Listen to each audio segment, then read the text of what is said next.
that is why we had taken 3 important talks.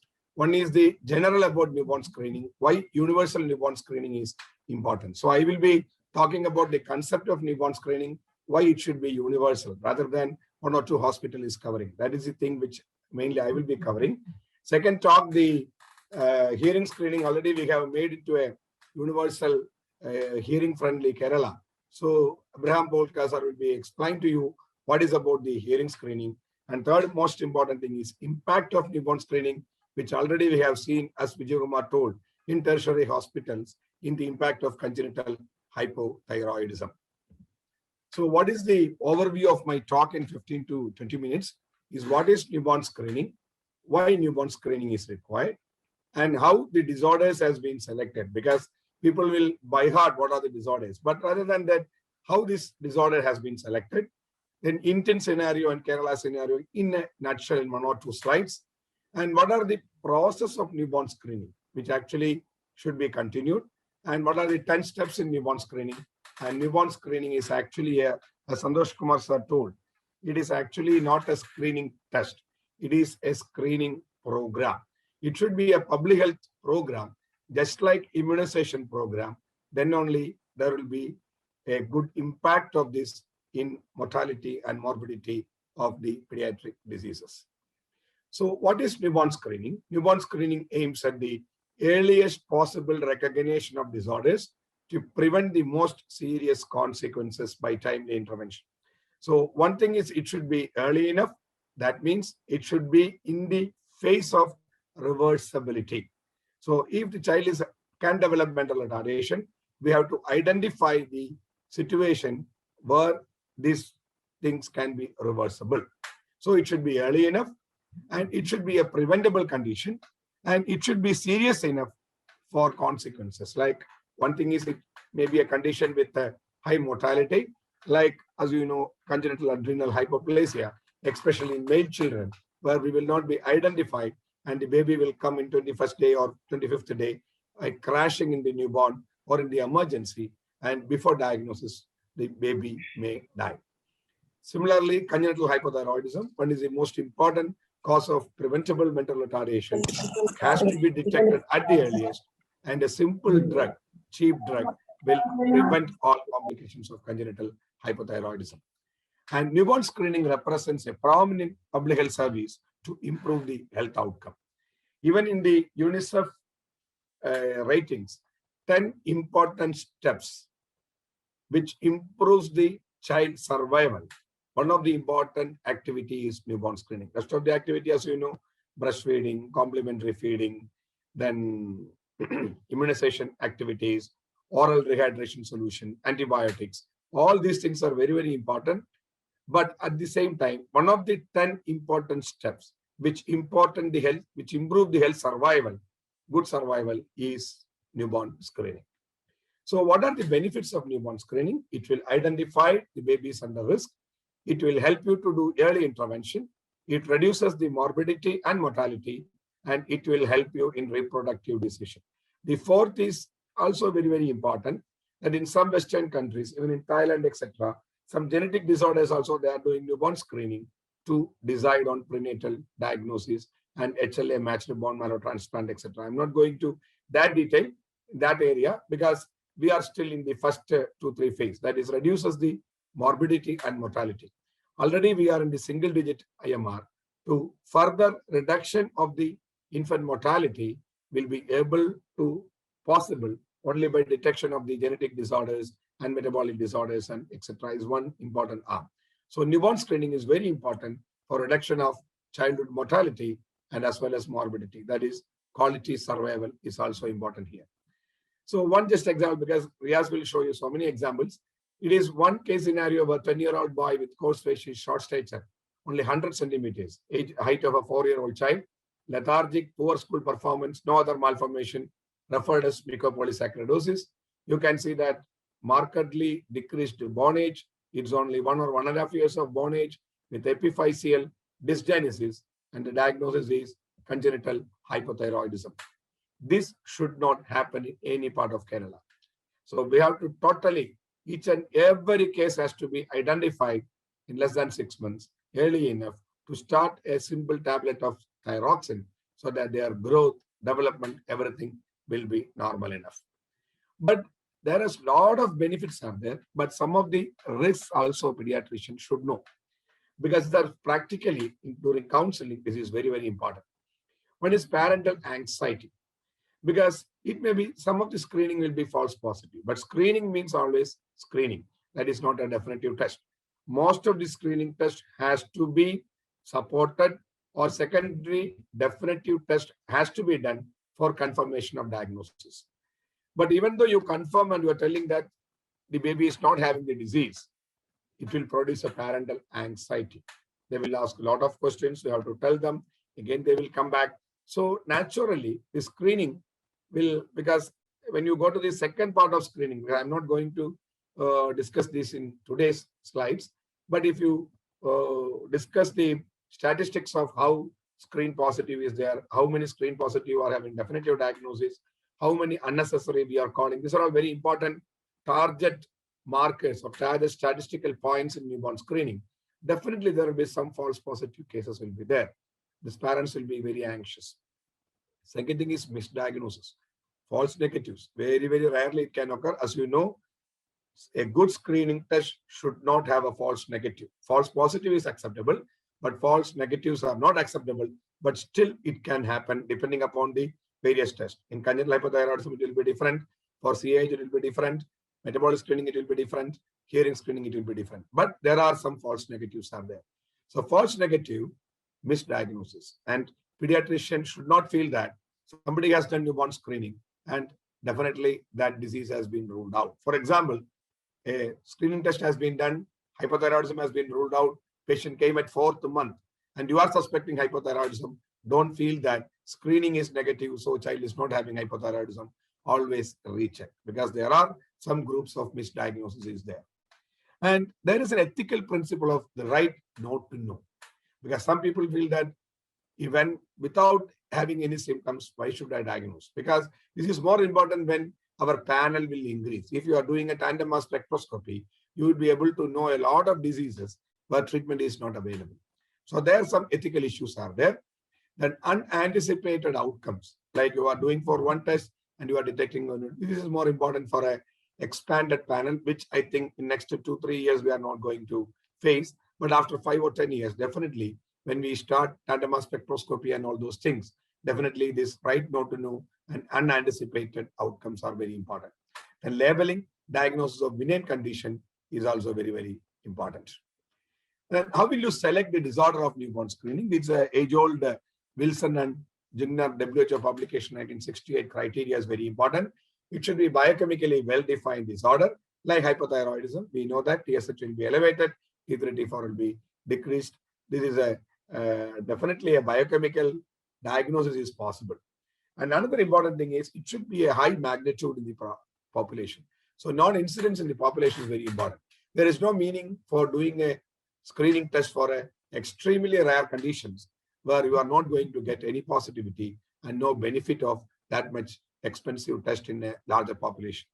And disorder associated with significant mortality and morbidity that already I explained. And there should be an effective treatment is available. So without a treatment, why should we do the testing? If you, that is why tandem mass spectroscopy now we are not starting. Because if you start, you will get so many conditions where dietary treatments are not freely available.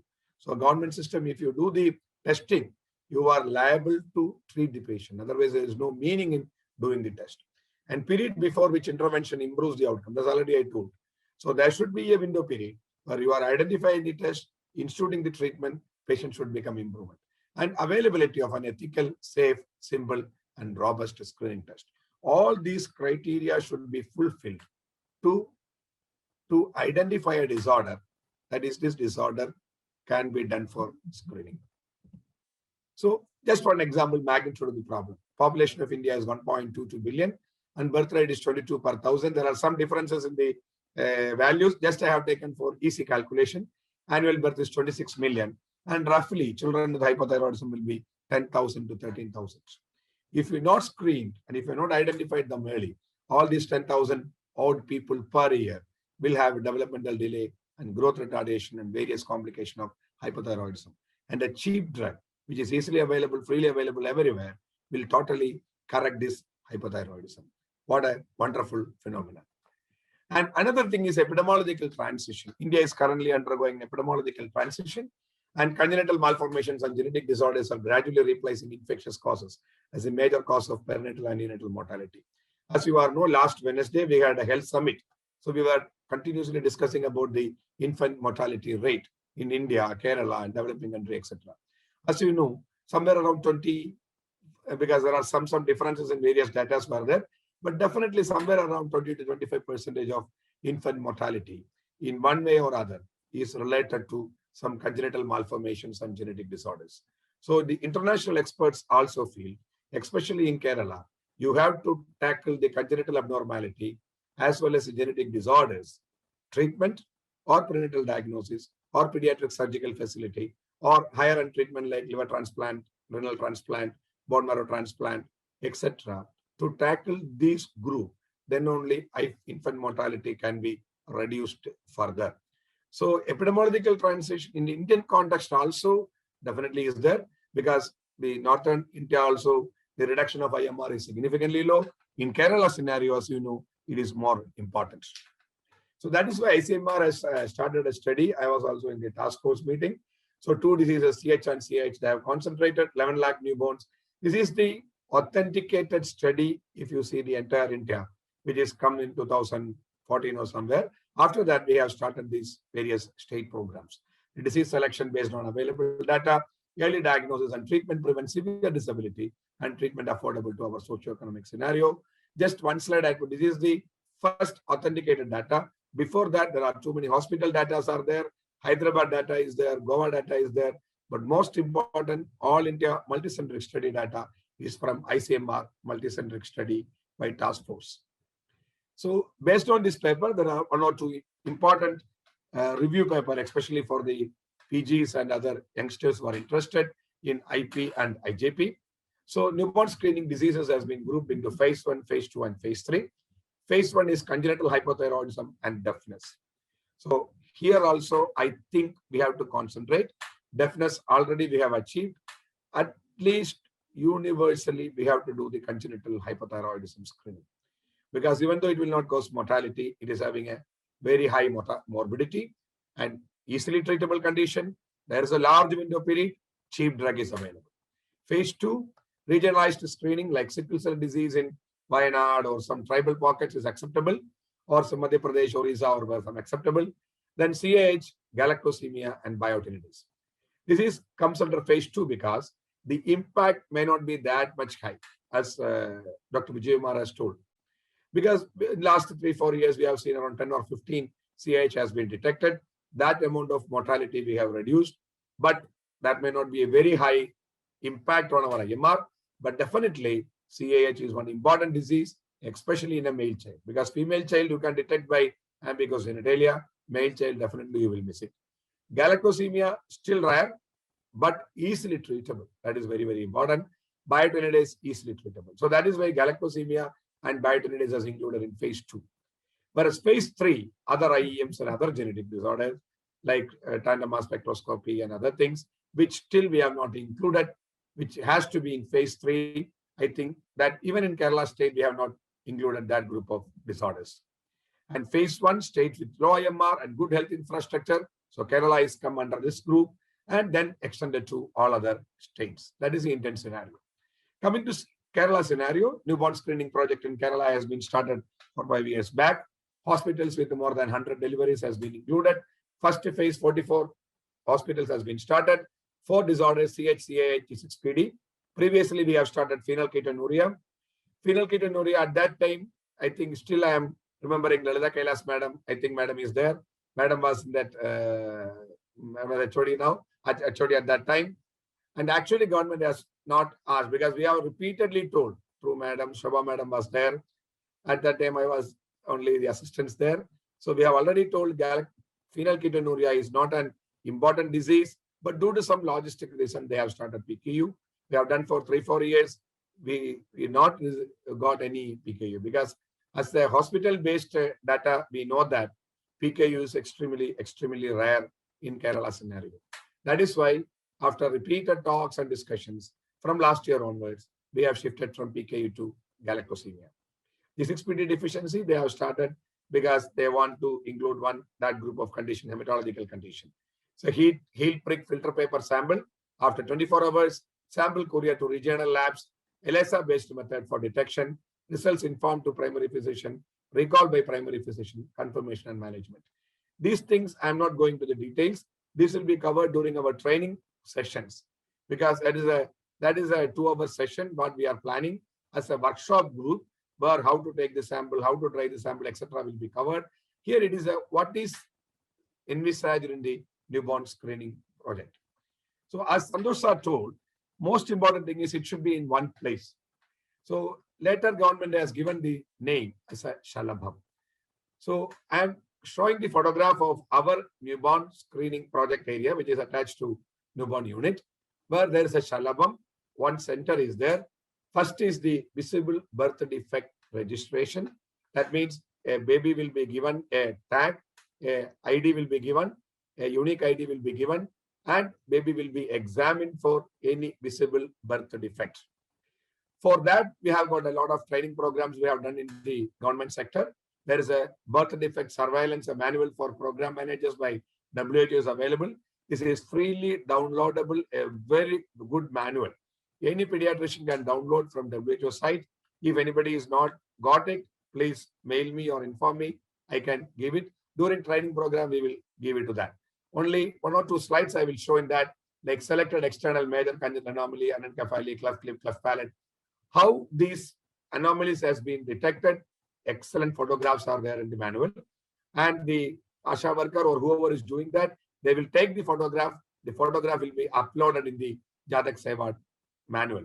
So that we will, in software itself, we will be able to see what is the anomaly. These are some of the minor anomalies. I'm not going to the detail. So this is the first point. After that, first day itself, or depending upon the sometimes in second day, DBS collection will be done. And DBS collection will be done. How to collect the heel prick test. Ideally, it is after 72 hours because the metabolic test will be identified after 24 hours. But because of the logistic reasons, acceptable after 24 hours. Acceptable after 24 hours. And how to take the blood sample, how to try all these things will be covered during the workshop. This is what makes a good spot. Because good spot and dry is very, very important. Yesterday, when I talked to Vijayakumar also told, this is the most important, crucial training part. Because whoever is collecting the sample should collect it properly. Otherwise, lab will reject the sample. Its total exercise will be a waste. So that I'm not going here. We will do it in the training program. Third thing is pulse oximetry to look for critical congenital heart disease. This is also another corner of our area. And fourth is the OIA screening, hearing screening. So we are having 3 rooms, OIA and pulse ox in one and 2 end of the one big hall, and 1 separate room for the blood collection, because the child will cry in OIA and pulse oximetry. It will interfere. So that is a separate room. And VBD registration and VBD screening in another room. 3 rooms, a corner area. There is a lot of waiting area is there. This is our Shalabham area.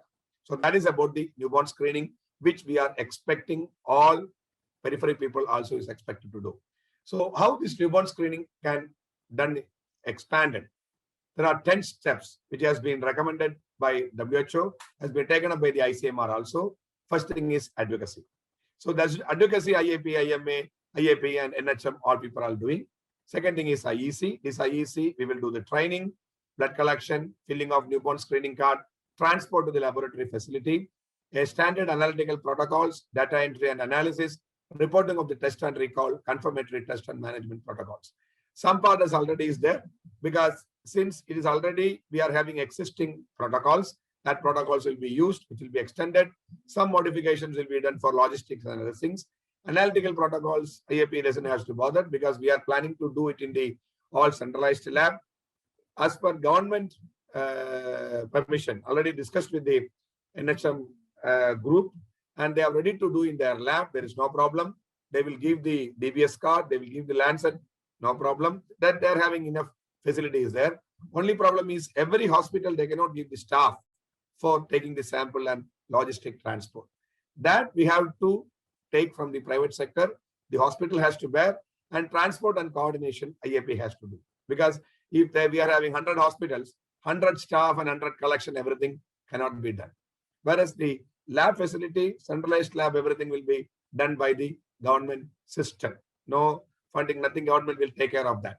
But how to take the sample in the periphery, the nurse has to be trained, nurse has to be posted. These things has to be done from the private hospitals. So it should be a public health program. A successful newborn screening program requires a suitable test, laboratory quality standards, availability to all, equity. That is very, very important. Because when you are discussing the IMR also, there was a talk on equity. Because equity is very, very important in the public health aspect for the general impact.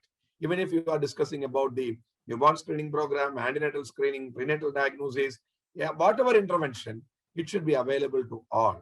Then only the impact in the public health determinant will come. Then another important thing is it is not a test, it is a program. So effective follow-up is very important. So you have to call back the patient, test positive patients has to be confirmed, and treatment has to be rapid access to treatment. So it should be a legislatively mandated universal public health program. Then only the mortality and morbidity will come down. So advocacy of organization with IAP, IMA, NNF, FOXY, etc. Political commitment, facility building. All these things are there now in place, which will help our screening. So it's a last slide, Presidential Action Plan 2021. Universal newborn screening program we are planning to extend to the entire Kerala in collaboration with the NHM Government of Kerala. Testing by NHM in a centralized lab. IAP is a strategic partner in training and coordinating the activity, planning logistics and transportation wherever is required, and treatment and follow-up of patients has to be taken care of the primary physician. So our mission to train all pediatricians regarding comprehensive universal newborn screening. So we will come up with a module which will be given to all districts, and concentration will be given this year to 3 or 4 districts where we are extending this program. Rest of the districts next year will be completed, because 1 year, I think the number of samples, how much it will come, the NHM is having a little bit anxiety on that. And plan the logistic for transportation for DPS wherever required, that only the concerned district people will be able to tell, because one corner, one hospital is there, the sample has to reach in the centralized lab, how it will come, these things we will be discussing. Modules for the management positive patients, already we are having modules that we will change to an IAP module wherever modifications are required. And support system for any queries you can call, regionalized people are there, and data collection, analysis, and corrective action. For that, we have mainly selected 3 districts, Kozhikode, Palakkad, and Trivandrum, because Trivandrum and Calicut already we are having some infrastructure we will help. And since Jayaraman sir is there, and one backward district also, we will take Palakkad. And Dr. Adira, pediatrician from the medical college, Jayaraman sir has told, she has the coordinator here. In Calicut, we have so many people are there, but Dr. Vijayakumar will be coordinating. Dr. Girishan is there, Dr. Mohandas is there, entire ICH team is there. In Trivandrum, entire medical college team, myself, Riaz, and entire Santhosh Kumar sir is there. But Praveen, actually, he has done the entire hearing screen alone, because he has contacted everybody, and he is in the health sector. He is having a lot of contacts with the other people. So he actually he has started the work. He has started the work with the coordinating with the various hospitals and other thing. We are in the second phase of planning how to train and how to extend it. So Praveen is the major back force in extending there, and myself and Riaz for training and other thing, we are also there. So I think definitely we will be able to do the this program successful. I am expecting the contribution and the cooperation from all senior and middle level and junior members for a successful program of this program. Thank you very much for patient listening. Thank you, sir. Excellent talk as usual. Our next topic is newborn hearing screening. For that, we have Dr. Abraham K. Paul, Senior Consultant Pediatrician from Ernakulam, who is actually the pioneer in newborn hearing screening in India. With his efforts, he could make Ernakulam district the first hearing-friendly district in India. And with his efforts, actually, we could declare Kerala as the hearing-friendly state last year. Over to you, sir.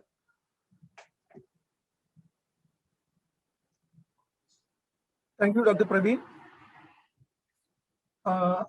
As you all know, Kerala is declared hearing friendly on 20th of December. but it doesn't mean that can be complacent, and it requires a meticulous follow-up, remediation, and the catchword is 6 months. So if there is a hearing loss, should be remediated before 6 months of age. And I'll give just a glimpse of newborn hearing screening program. And whenever I think of newborn hearing screening program, the one and only name which comes to my mind is that of Professor David Kumar, who invented the OA technology way back in 1977. And OA technology, in fact, has revolutionized the newborn hearing screening across the world, saving millions of children. And the basis of newborn hearing screening is the OAE technology, that is auto-acoustic emissions. So when the sound goes to the middle ear to the inner ear, that causes the vibration of the fluid in the cochlea, that causes the outer hair cells to move. When the outer hair cells move, that produces a sound, and this is picked up by the machine, and this is called the OAE, or auto-acoustic emissions. So this actually is the basis of newborn hearing screening program. And this is critical period. Actually, the basis of newborn hearing screening program is dependent on the critical period. That the critical period for hearing loss detection is 6 months of age. And as you all know, the fetus in utero can hear at 25 to 20 weeks of gestation. The baby responds to noise in the womb, the beating of the heart, the sound of blood movement in the umbilical cord, etc. And even the baby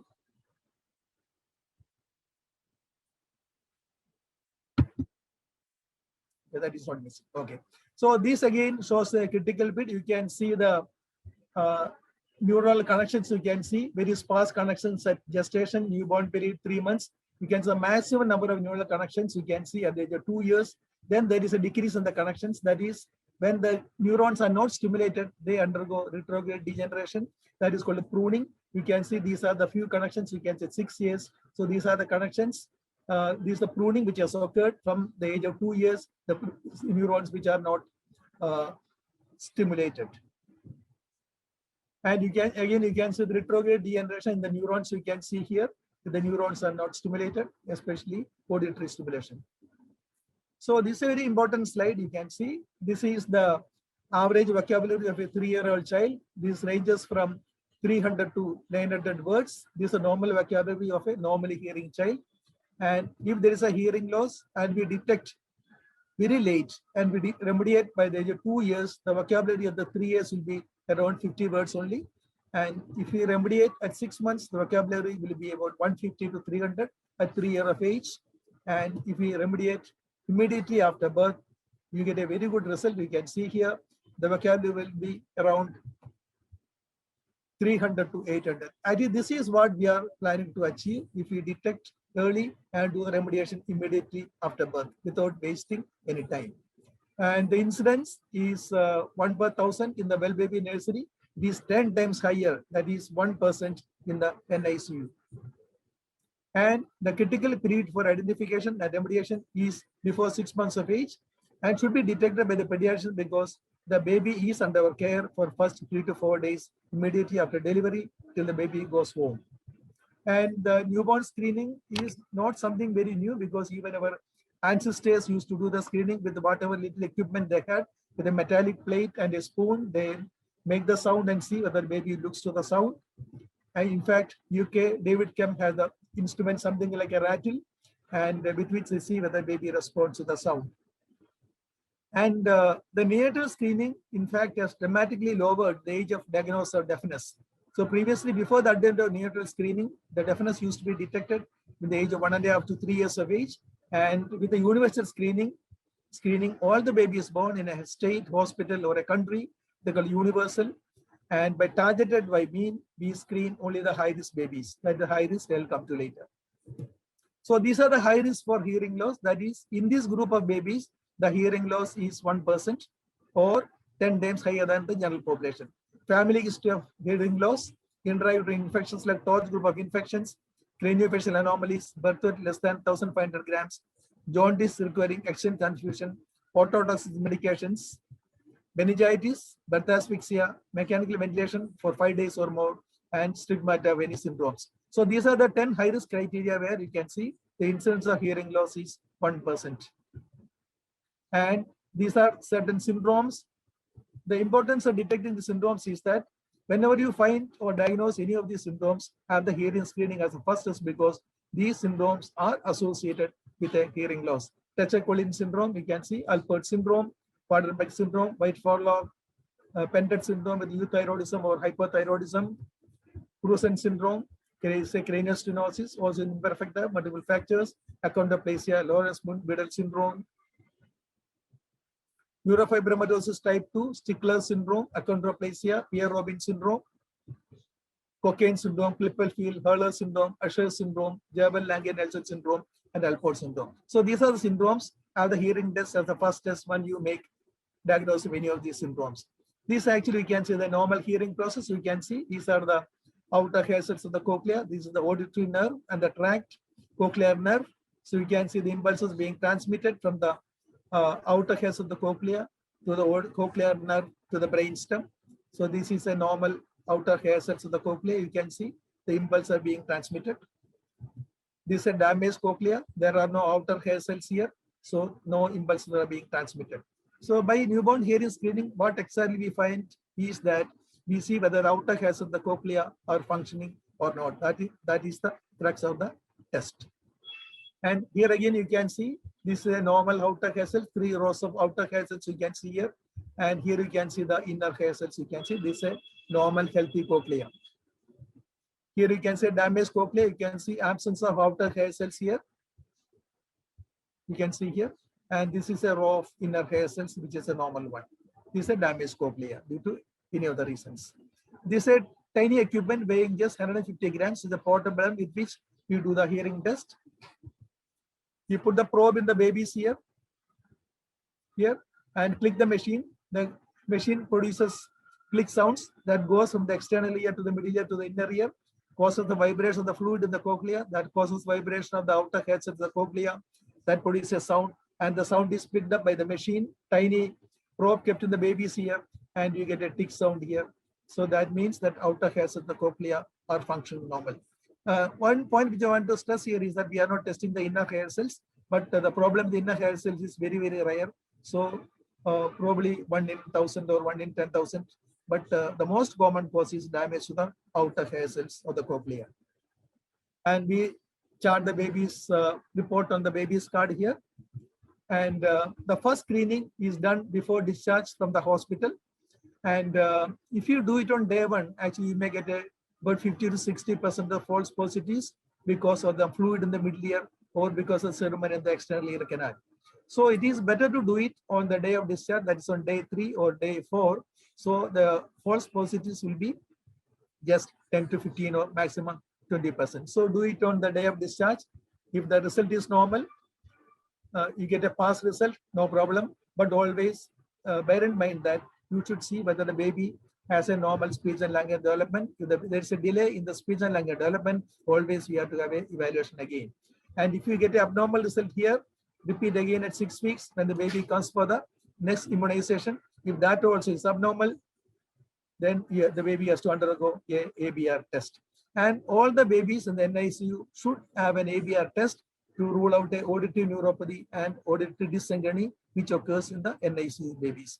And remember that always after each NICU admission, the baby should have an ABR test.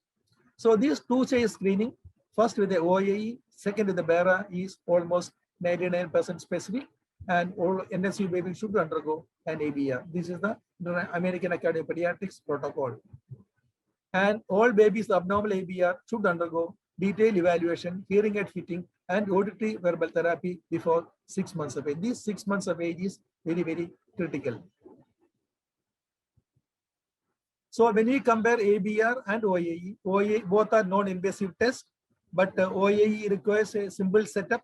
The machine costs about 2.7 lakhs rupees, whereas an ABR is an extensive setup and costs about 7 lakhs rupees. OAE takes about 1 to 2 minutes per procedure, whereas ABR takes about 30 minutes per procedure. The debris in the ear canal can affect the OAE result, but not the ABR result. And the only thing is that OAE does not detect the neurosensory defects because it tests only up to the cochlea, whereas in ABR, it detects up to the neurosurgery defects up to the brainstem. So here you can see the ABR pattern. You can see actually what you're looking for is the wave 5 here. So this is the normal ABR pattern. And this is the difference between OAE. With the OAE, we are testing only up to the cochlea. We are testing, to be specific, only the outer facets of the cochlea. And with the ABR, we are testing up to the brainstem. This is the difference between ABR and OAE. And our goal is screening before 1 month of age, diagnosis before 3 months, and intervention before 6 months. But there has been a change recently, that is screening before 1 month, diagnosed by 2 months, and intervention by 3 months. That is the latest criteria or the updation of the ICGH criteria now. So 1 month, 2 months, and 3 months. And where are we in India? IEP Cochin actually started the program in January 2003. And initially we had only 1 machine, 2 hospitals, and 1 screener. We expanded in 2007 to 5 machines, 38 hospitals, and 5 screeners. And 2003, when we had the 10th anniversary, we expanded the program to all of Ernakulam district, covering 91 hospitals. And 2014, we declared Ernakulam district as a hearing-friendly Ernakulam district. And this is the algorithm of the babies screened. Till from 2003, we have screened 1,87,000 babies so far.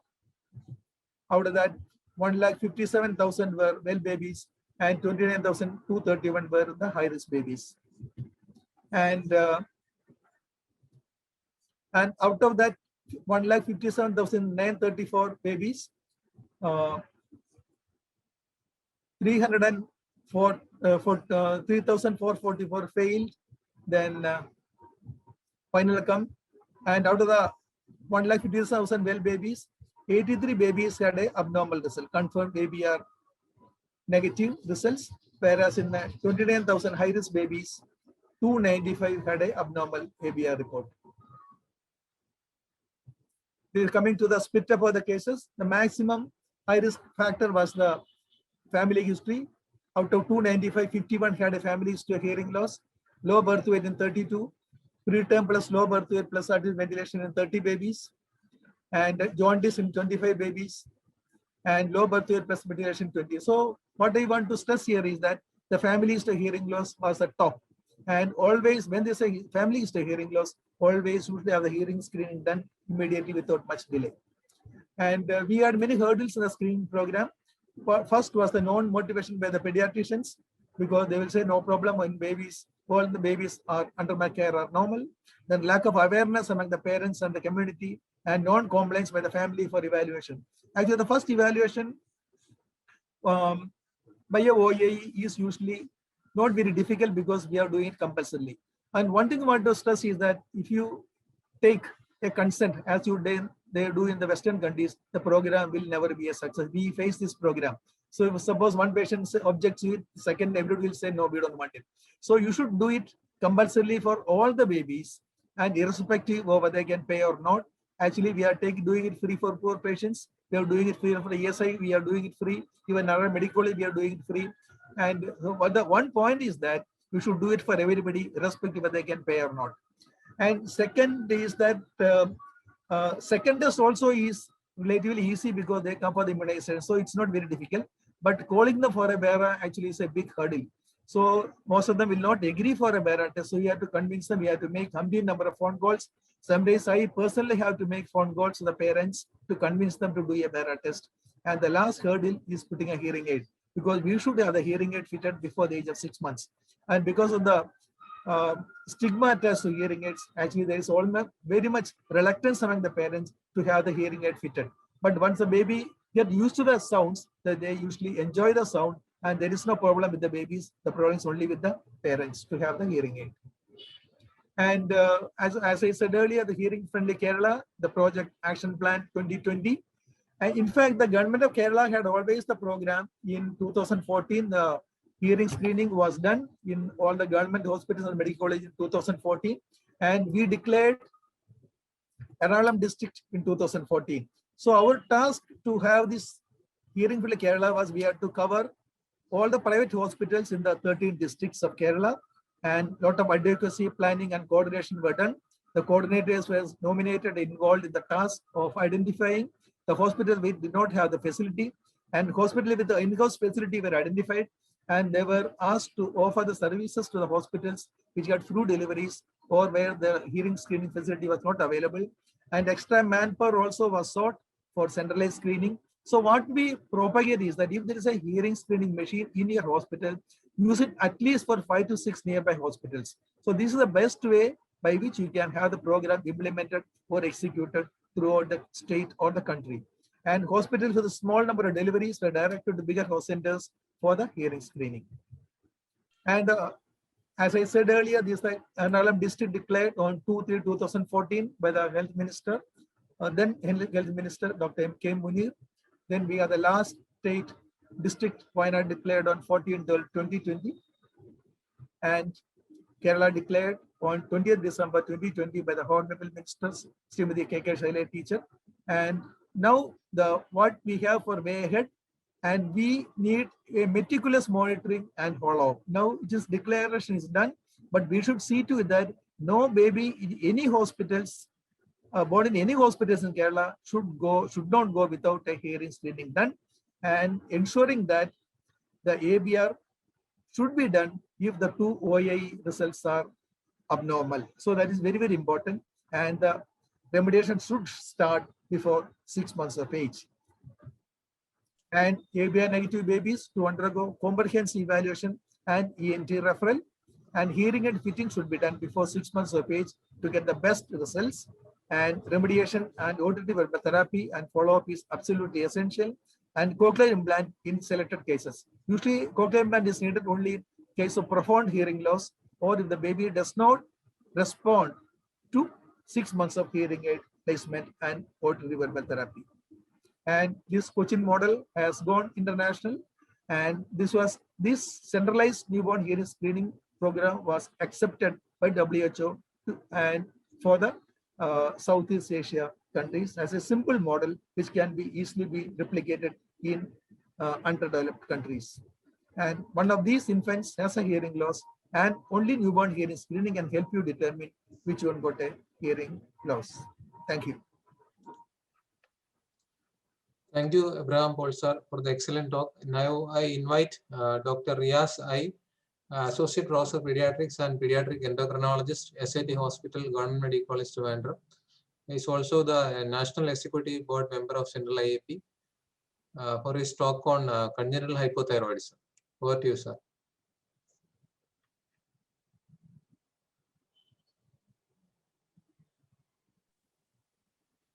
Thank you, Dr. Praveen, Shankar sir, Jayaraman sir, and the team for this opportunity. And as we know, as Abraham Paul sir had told, like detecting hearing problem at birth is the most important thing. Like that, detecting congenital hypothyroidism at birth is very, very important. Otherwise, whatever we do, it is going to be futile. So why do we screen for congenital hypothyroidism? Because it is a very common disorder. If we take the incidence of other screenable disorders, if we take even the world literature, we can see congenital hypothyroidism is the first one. That is to the tune of 1 in 1,000 to 1,500 in the most recent literature.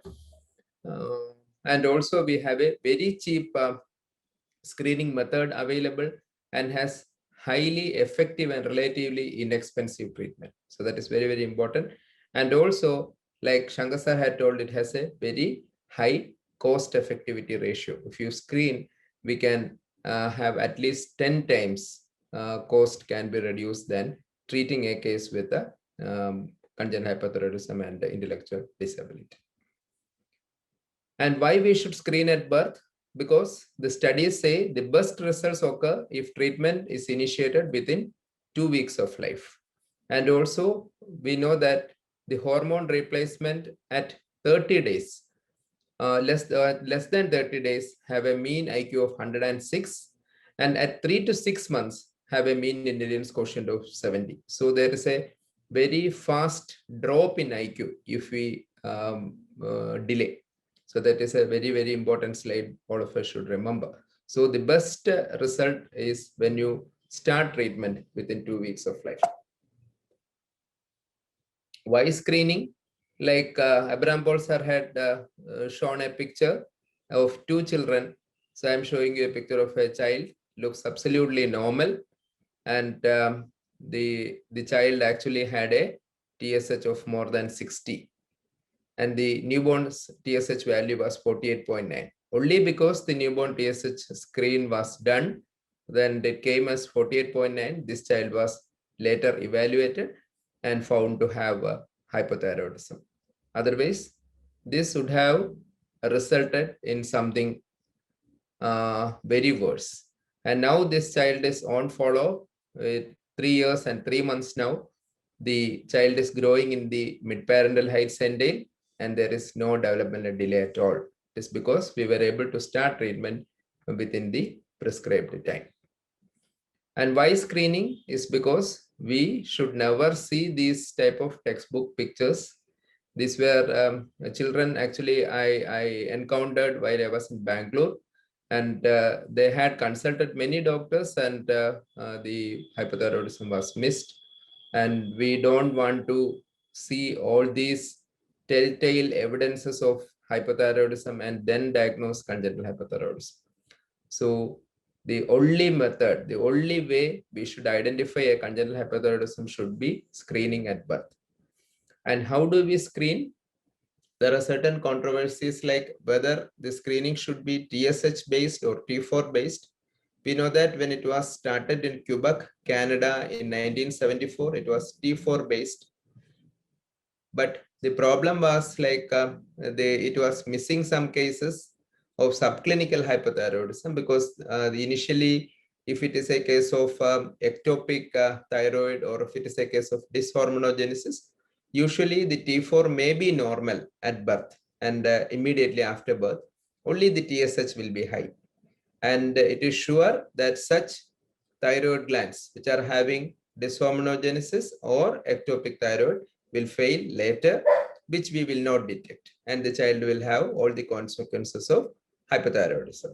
So people decided the TSH based is better, but TSH based will miss central hypothyroidism, which is a rarer disorder, like to the tune of 1 in 20,000. And also it may miss some cases of delayed TSH elevation. So in such cases which can have a delayed TSH elevation, we need to do a second screen. So now most of the countries follow TSH based screening. And if we have enough money, enough resources, we can even do a combined screening. And what is the comparison between cord blood and direct blood spot test? Direct blood spot test means we take the blood in a filter paper after at least 48 hours of life. 72 hours will be the best, but usually we discharge babies earlier. So after 48 hours you can take, and either cord blood or heel prick. If we compare between both, the advantages of cord blood are it can be done to all babies because it is done at the time of birth. So the sick baby who is going to the NICU will also have a chance to get their TSH screened at birth. Otherwise, after the NICU, it may get some delay. Then cord blood doesn't need any expertise or infrastructure is required. But for heel prick, we know we have to train the nurses. We need a filter paper. We need a separate lab to analyze the report. Here, it is done in serum, so it is easy. But if we are doing it in a filter paper, the blood is blotted in a filter paper and then done, then we need a separate lab and separate equipments for doing that. And the disadvantage of cord blood is if we are doing a comprehensive neonatal screening program, we cannot screen other defects like galactosemia, like CAH, because it cannot be detected at birth. It needs some time. So if we are screening for other diseases, heel prick is better to do after 48 to 72 hours. And these are the babies who need a second screening, which we should remember. Those babies who are born preterm, those who are IUGR, who are sick neonates, twins and other triplets like that, then Down syndrome, and if the first sample was taken after a transfusion. So this second sample can be done between 2 to 4 weeks, depending upon the time of discharge of the baby from the hospital. And for etiology, we do an imaging.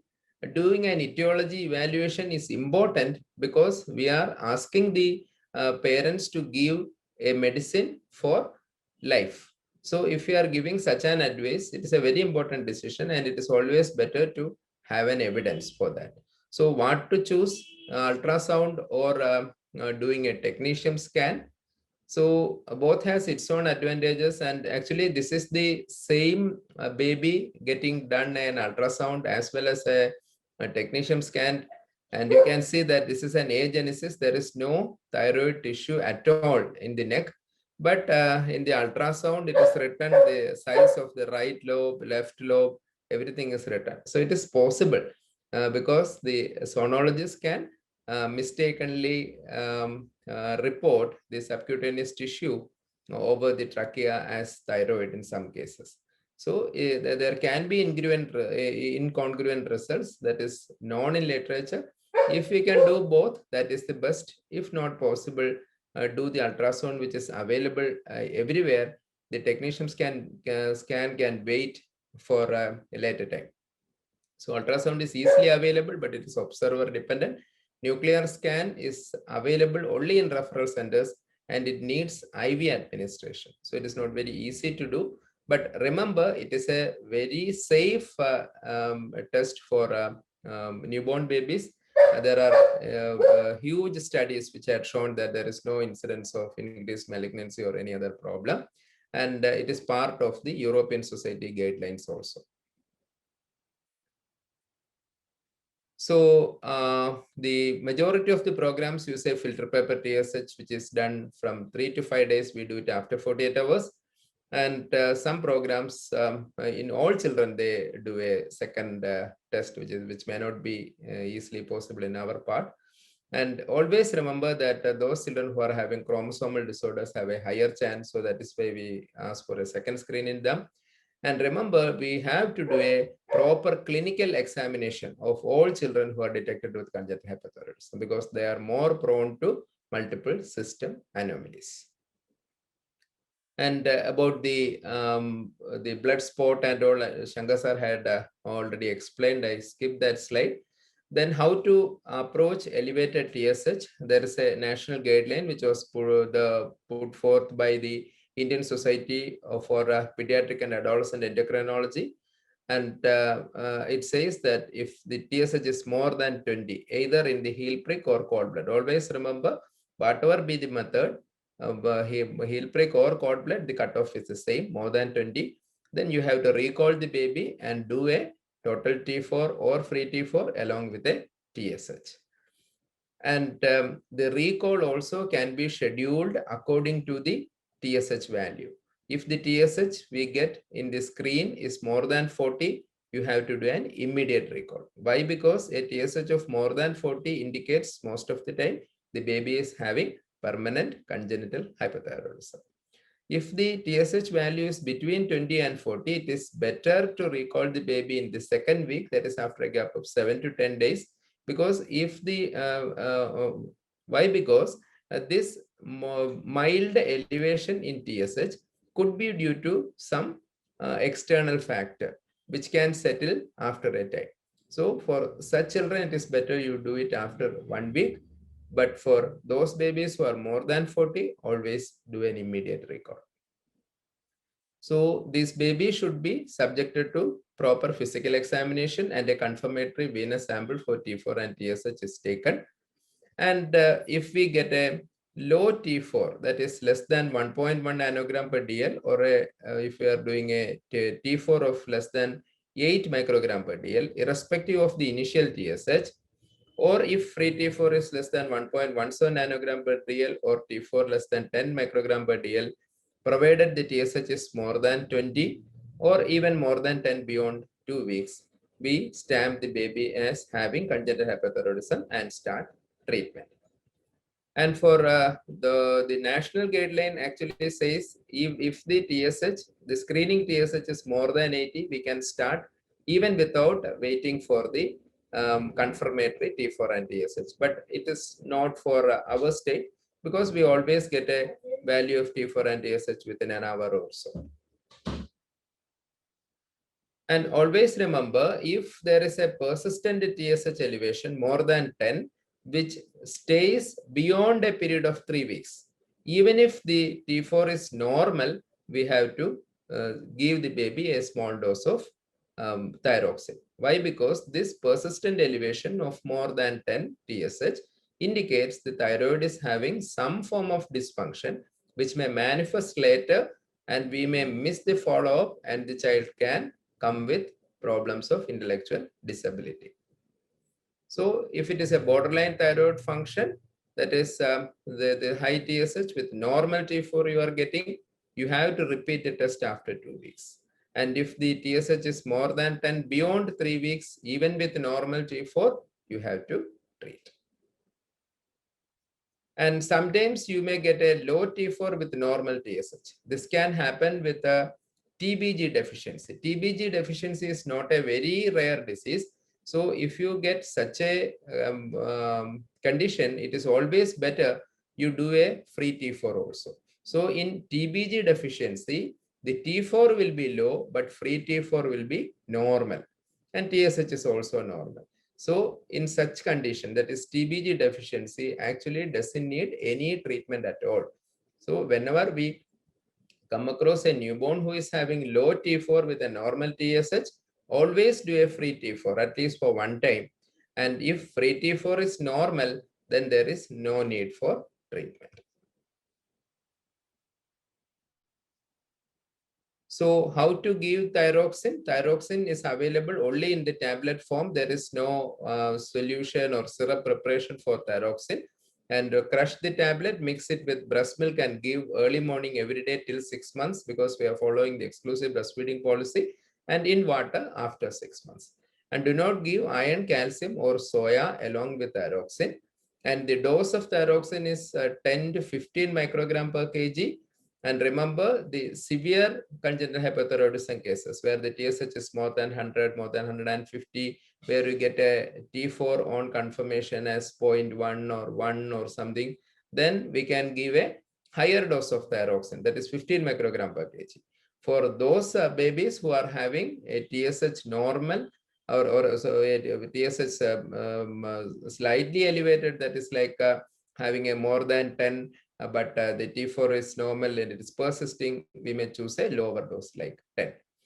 And you have to repeat a free T4 or T4 value at 2 weeks, because we need the T4 to normalize as early as possible. But at 2 weeks, there is no need of doing a TSH, because TSH will take at least 4 weeks to normalize. So at 2 weeks, we do only a T4, and at 4 weeks, T4 and TSH together. And we know that this transient elevation of TSH is possible in some cases of agenesis or ectopic thyroid, where the intrauterine TSH will be very high. So it may not come below 10 for some day. So that is, we should remember. And further biochemical follow-up should be done at regular intervals, that is every 2 months till the baby is 6 months, every 3 months from 6 months to 3 years, and every 3 to 6 months till the child finishes its growth.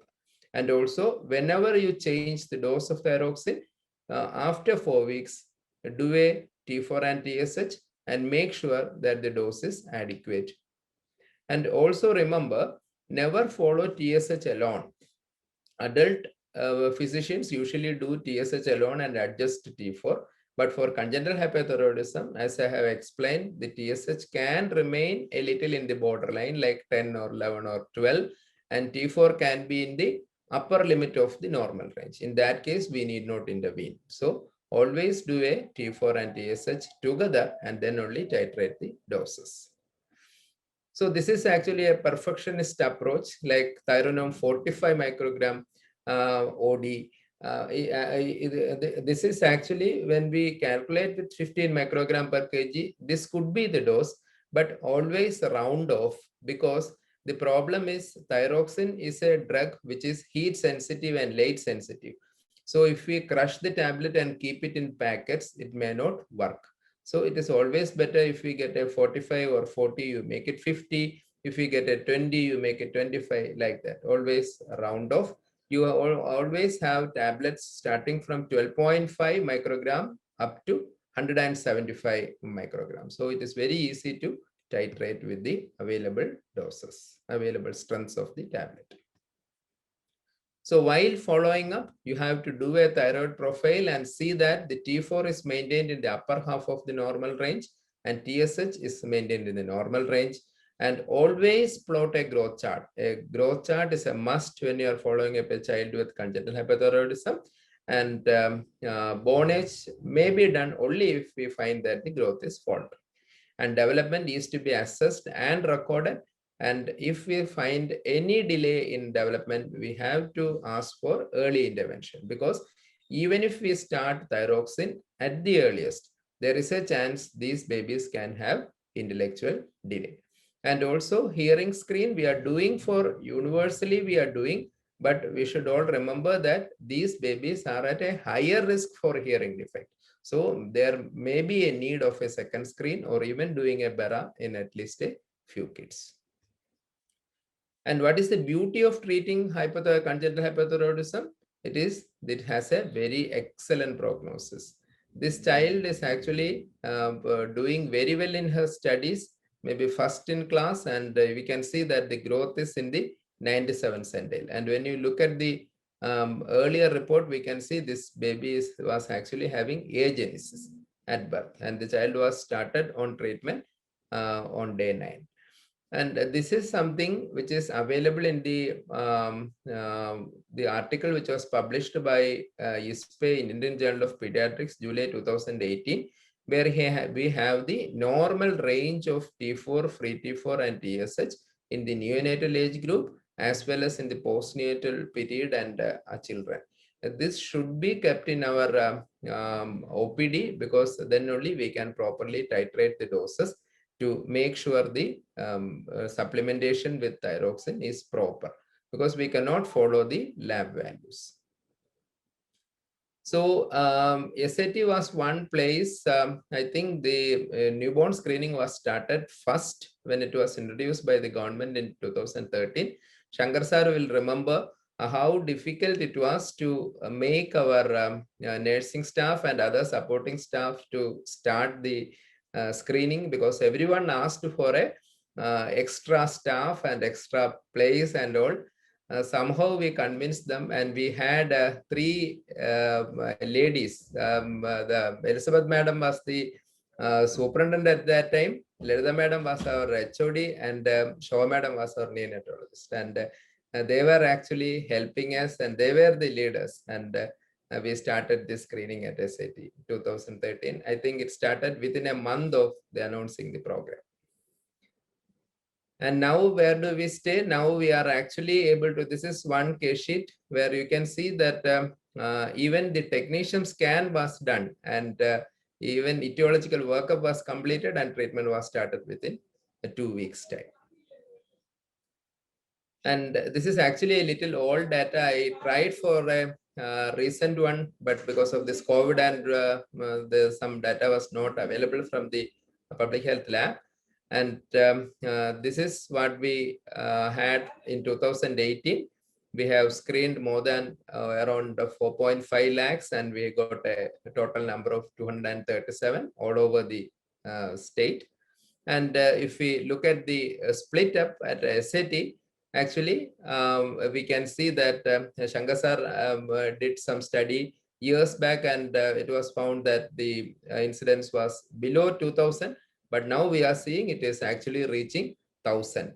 And I collected the data from Calicut also, from Vijayakumar sir. And there also the data is almost the same. That is 72 cases. And again, it is something near 1023 or 24 like that. So we have all the reason why we should screen for congenital hypothyroidism.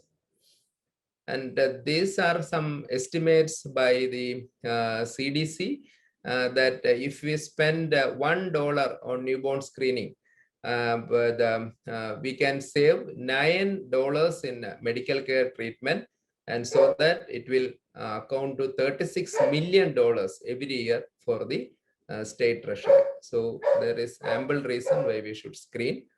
And this was one study which was done in Iran. Iran is one country, they have a nation-based screening. And what they did was they studied the growth pattern based on the starting day of treatment. And they found that it is less than 28 days, between 29 and 40, and higher than 41 days. So regarding both weight and height, actually starting treatment early, this is a follow-up for 5 years actually. You can see there was statistically significant improvement if you start the treatment at the earliest. And we also did a study in around 164 babies who had congenital hypothyroidism, who were followed up in our clinic, which was done by Dr. Jinsi and Shanavasa. And it showed us that if initiation is delayed by 2 months, 2.4 times increased the risk of poor cognitive outcome is there with a statistical significance.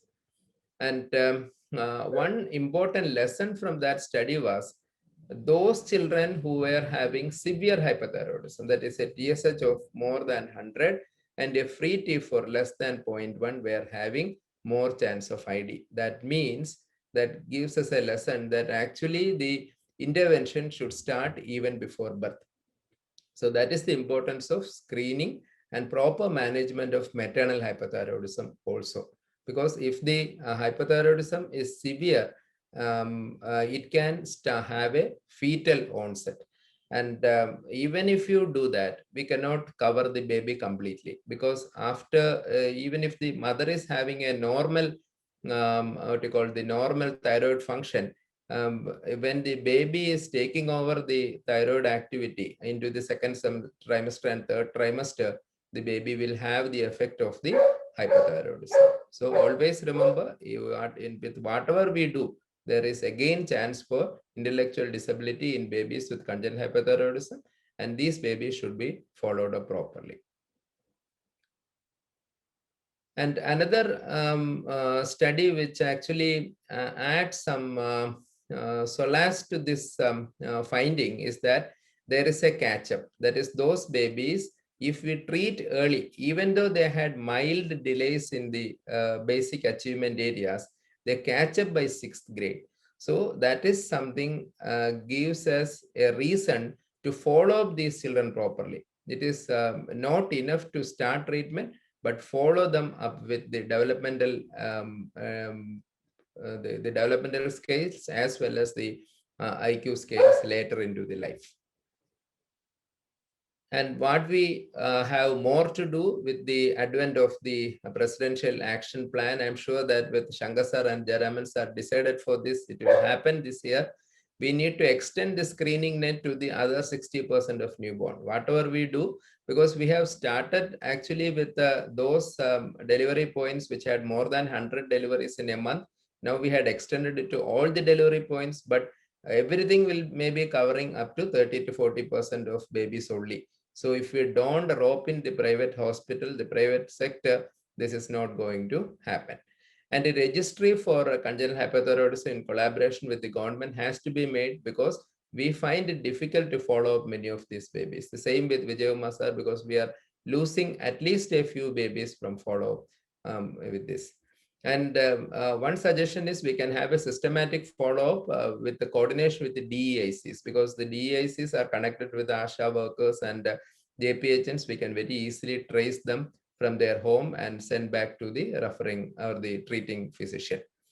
And reinforcement regarding compliance is very, very important. We need to have some pamphlets or classes in between, because there are children who stop treatment in between. And there should be an advocacy for maternal hypothyroidism screening and proper management. This can be done with the help of the KFOG. And these are the, we can have these national guidelines from the SPACE site, as well as we can download the PowerPoints, which also has some explanatory cases, which are discussed very in a very nice manner.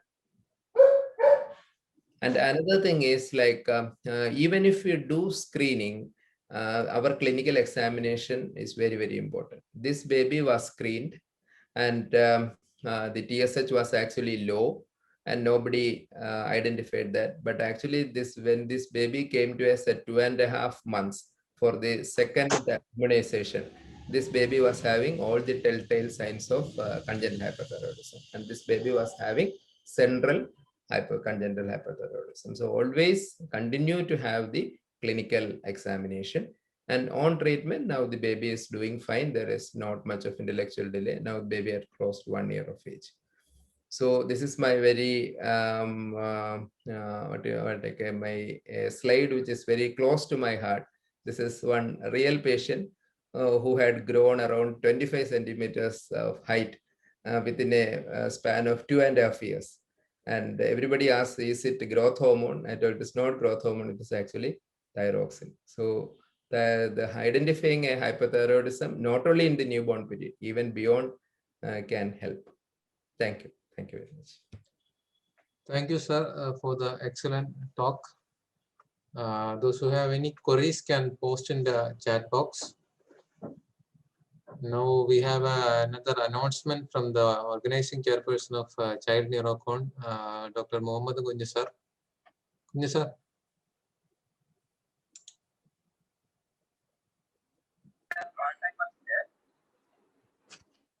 Hello.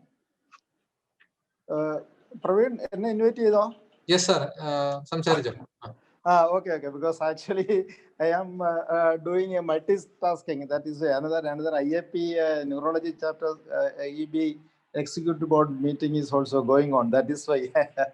Anyway, I am happy that I was attending the both Sankar's as well as our the Abraham Kapol's and Riaz's talks.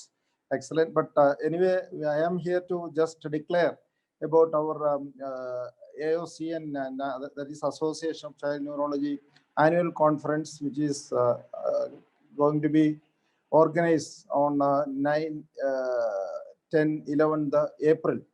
And we have already done the brochure release and the video release in the previous IAP Trivandrum meet. Now I am here to declare our Bennett and MKC Nair is organizing the pre-conference workshop on the early detection and early intervention of developmental problems and the role of DEIC, because we know that district early intervention centers are being in the existence for many years now, but still pediatricians are not aware of the work as well as the utility of DEIC. So we are going to have the workshop on March 20, the date and will be announced by Dr. Bennett, and we'll be releasing the registration link also. So I request Bennett to say a few words and allow the release of the registration link. Thank you, sir. Actually, this is a dream project of our President Action Plan of Kerala only, because General Practitioners Empowerment Program is one of the action plan of IAP Kerala. We are fortunate to be linked with our AOCN program, because this AOCN program is going to happen April 9th and 11th, and we made it as a pre-conference 27th of March. And we are fortunate that MKCSR has taken up this project and planning to extend to all Kerala level. And this is going to be a pilot project. Only problem is the registration restriction is there, because practically it is going to conduct as a physical program at NIMS Hospital as Spectrum. NIMS Spectrum, the name of the institution is known as NIMS Spectrum. The program will start from 9 o'clock to 2 o'clock. But the problem is the registration. Registration is only 30 because of the COVID protocol also. And I request anybody who is really interested, first preference will be for pediatricians. Those who are interested, they can register in advance. The program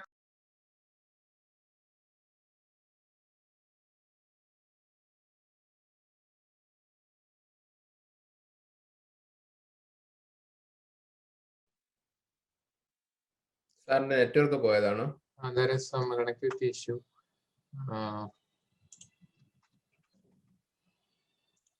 Now I invite Sankar sir for the concluding remarks regarding this newborn screening program.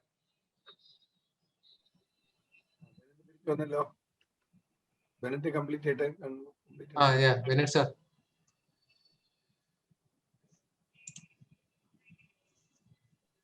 Unmute ചെയ്യോ Bennett sir, unmute ചെയ്യോ? Okay, unmute ചെയ്യും. Thank you.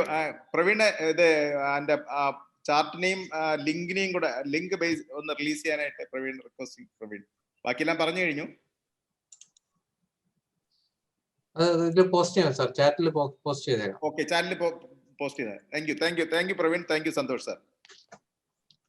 Shankar sir. Respected senior teachers, Lalita madam is here. As Riaz told, madam has started the newborn screening program in SAT hospital. And senior faculty members, IAP president, senior IAP leaders. So I'm very happy that today it was a wonderful CME we were able to conduct. I think most of the people have benefited.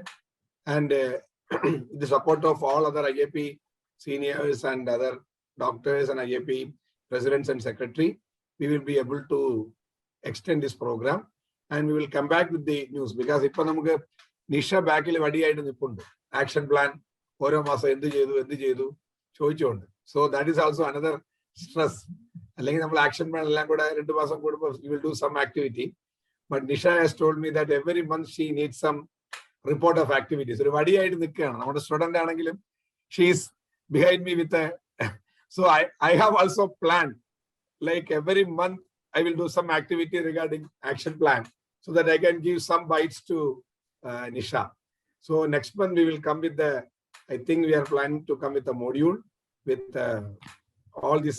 Already we are having some modules, as Riaz told, several times we have written, but I think for the IAP activities we will come with the recent carrying like we will come with a module covering all these diseases, how to detect, how to distinct. I will talk to all persons involved in that. Then one by one we will go training and we will extend the program. So I'm expecting cooperation from all seniors, juniors, all IAP members, district presidents and secretary for the execution of the program. Thank you very much. Praveen, over to you. Thank you sir. I think now we can wind up the program. On behalf of IAP Thiruvananthapuram, I extend a very hearty vote of thanks to all the distinguished guests and speakers for attending this meeting. A big thank you to Dr. Jayaraman sir, Dr. Johny sir, Santhosh sir, and our speakers Sankar sir, Abr Pattern sir, and Riaz sir. Thank you all. Thank you.